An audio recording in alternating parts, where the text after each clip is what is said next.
ยืนข้างหน้าเลยนี่นะบุเป็นหยังนี่นะตัวหน้ากล้องนี่นะปินหน้ามาหาเขานี่50 ปีเด้อไม่ตู้มากคนของการปฏิวัติไซสนะ50 ปีมันยืนแม่ข่อย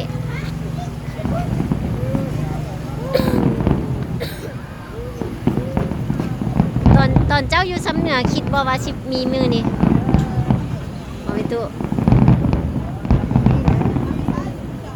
อยู่แต่ภูแต่ผาอยู่แต่ในถ้ำเจ้าจะคิดบ่ว่าสิมีมือนี่ไปตู้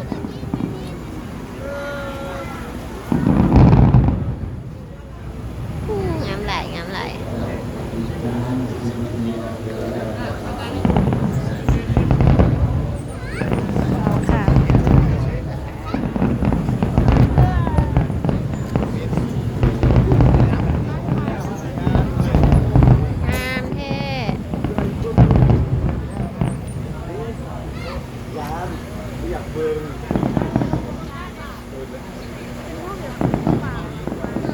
งอันนี้บังไฟดอกลูกยังเหลือโดรนอีก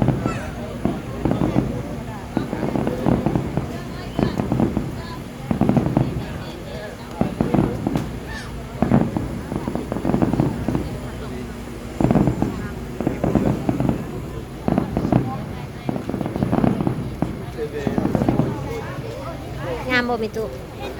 ว้าว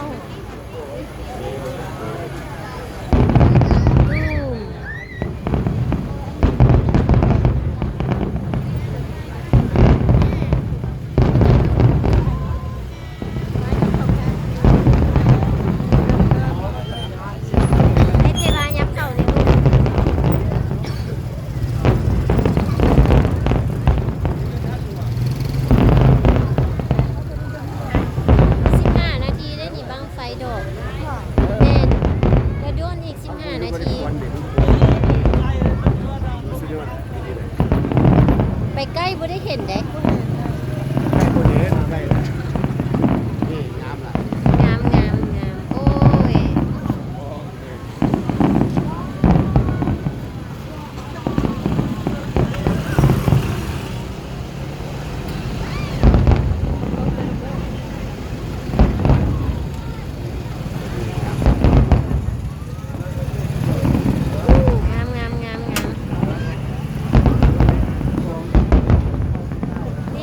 ตัวเองเนาะใช่ไหม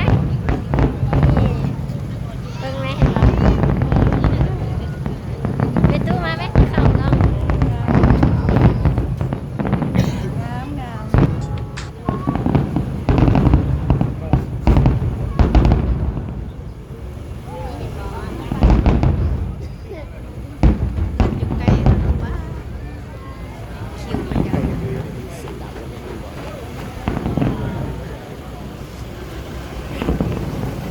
คุณน่ะบักงามลูกจักเป็นรูปอีหยังแน่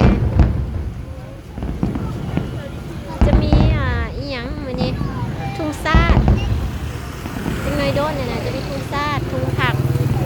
ประธานไกรสอนแล้วก็สร้างคูประตูไซท่านหลวงบอกตามลำดับ15 นาทีนี่แหละโดนงาม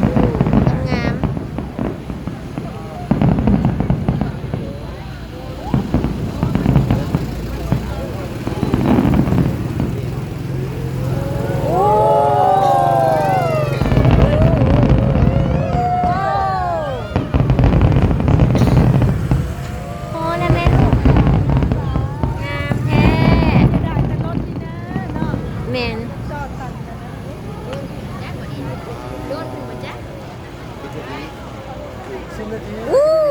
คุณนะได้ขึ้นแล้วลูกยังอีกนี่ขึ้นอีกแล้ว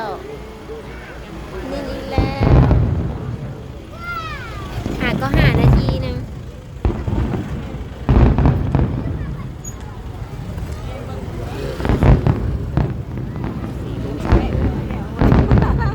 เบิ่ง กค่อย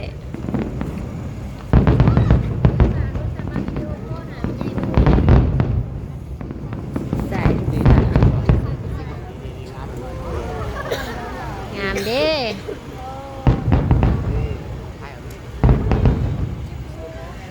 งามบ่ลูกงามสมคำรอคอยบ่ลูกแม่นเนาะ สมคำรอคอย มากับแม่กับลูกชายล่ะ ยังอีกคนหนึ่งที่เพิ่งงานกูมา5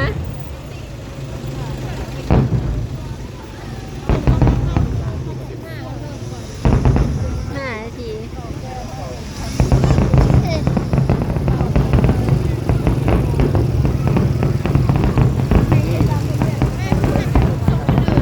จักหน่อยมี50 ปีลูกก็ต้องย่านว่าสิบ่งามลูกงามแน่นอน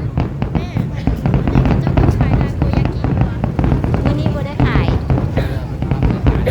โพ่นรัวๆเลยโพ่นผู้ใดกระจอด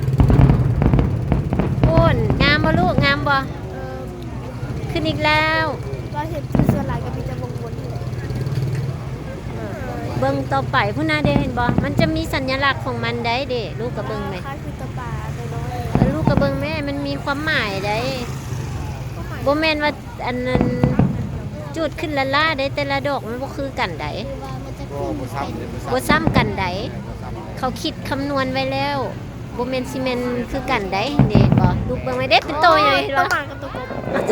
บ เห็นแล้ววะอ่าเนี่ย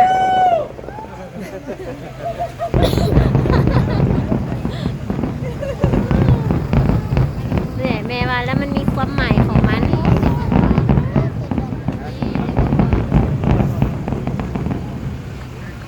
ไอ้ว่าโทรหาป้าดิป้าโทรมาเลยป้า โท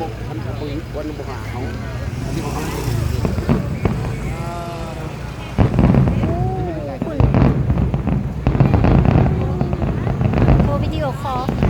เห็นหน้า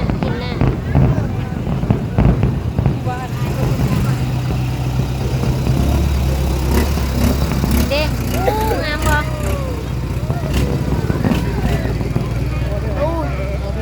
งามบ่งามเนาะ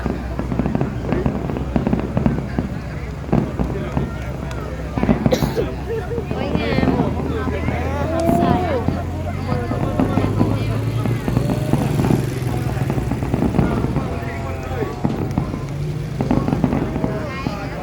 โอ้งาม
ซูมก็เห็น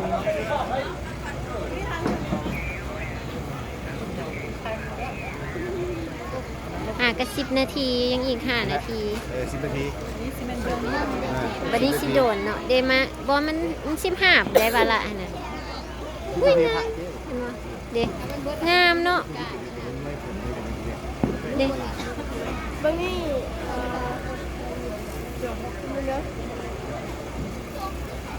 ผู้นาปินไปท้องฟ้ามา